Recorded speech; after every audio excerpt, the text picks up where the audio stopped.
They're going to gather in College Station starting tonight. Around 60 proud sailors from the destroyer escort, the USS Ulvert M. Moore. Dick Peacock of Bryan will be hosting his shipmates this weekend.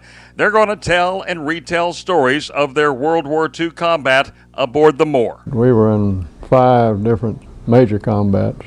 In the Luzon invasion in Lingayen Gulf, as in the northern Philippines, we were to Iwo Jima. Destroyer escorts were crucial to the war effort. They were relatively small ships, only 306 feet in length and 36 feet at the beam, barely enough room for the 200 sailors on board. We were anti-submarine warfare.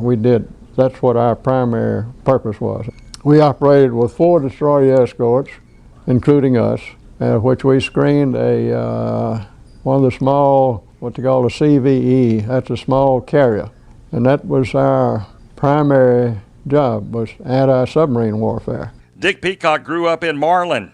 Back then, that was a health resort town where people would come from all over the country to bathe in its mineral waters.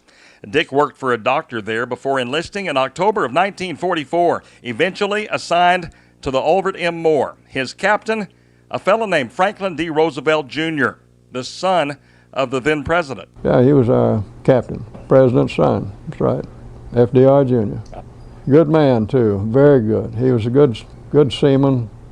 He knew ships and he knew how to manage. He was a good one. Of course, he's dead now. He's been dead for quite a while. As a matter of fact, Peacock recalls very well in April of 1945, the day that the Junior Roosevelt and the rest of the world got the word that FDR was dead. We were at sea when he died. We were at sea. This was April the 13th. Never will forget it.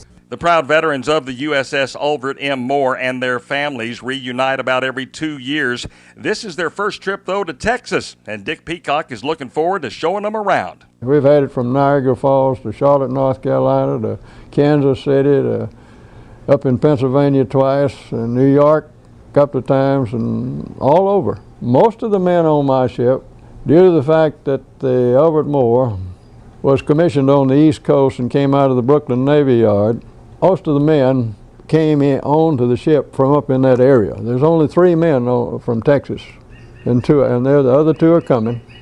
One from Brownwood and one from Amarillo. One from Amarillo is one of the oldest men on the ship. He's 87 and blind, but he's coming. Over the weekend, these combat veterans will see a lot of Texas A&M, including the Corps of Cadets Center and the George Bush Library. But mostly, they'll gather and visit, give an occasional hoot and a holler, and recall their proud service and their memories of Destroyer Escort 442, the USS Ulvert M. Moore. Welcome to these distinguished gentlemen and their families.